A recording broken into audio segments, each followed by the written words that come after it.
Здравейте на всички, казвам се Борис Бачев и правя това видео във връзка с тъй наречените лица на протеста от поколението Gen Z.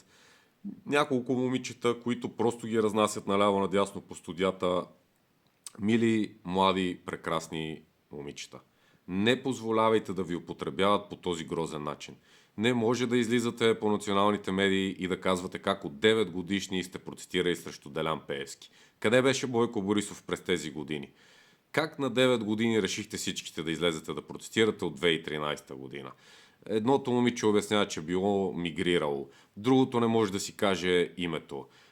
Третото било и социолог, и не знам си какво си, и всички излезнали заради бюджета. Ма вие виждали ли сте въобще как изглежда този бюджет? Не може да излизате и да употребявате някакви политически терминологии, които вие не разбирате, нямате представа за какво говорите. Четете, пуска Цветанка Ризова обращението на Росен Желязков и какво мислите, едното момиче чете. Ама не може в такива сценарии да вкарвате едни млади прекрасни хора. Тези, които имаме повече опит, старите поколения, трябва да помогнем на тези млади хора първо да осмислят света, в който се намират, как функционира и да им помогнем те един ден да могат да поемат държавата от нашите ръце. Но не може по този грозен начин сега навсякъде да обяснява Gen Z, вие сте Gen Z, Gen Z, Gen Z. Хората, които са младите, оставете ги на мира. Нека те си се развиват в посоката, в която искат, да натрупат опит и да им помогнем с каквото могат да.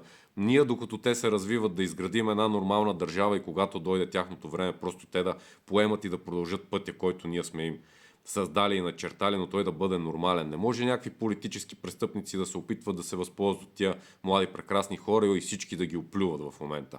И тези, които ги оплюват, са пълни олигофрени. Не може да плюеш младите хора. Те просто в момента ги употребяват. Не може да създавате едни 18 годишни деца да ги правите политически кариеристи. Това просто е абсолютно престъпление и срещу децата, и срещу държавата. Тези млади хора трябва да се развиват в сферите, в които искат. Нека когато се докажат в някоя сфера и ако искат да се занимават тогава с политика, да се занимават.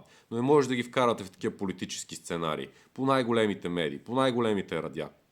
Това е абсолютно недопустимо и трябва младите хора да се усетят, че в момента ги използват и ги лъжат, защото едни мафиоти искат да стъпат на тяхната младост и глупост и да продължат да крадат. Gen Z, събудете се и не позволявайте на мафиотите, които вече толкова много години грабиха вашите баби и дядовци, грабиха вашите бащи и майки и сега искат да ограбят и вас и вашето бъдеще. Не им позволявайте да го направят.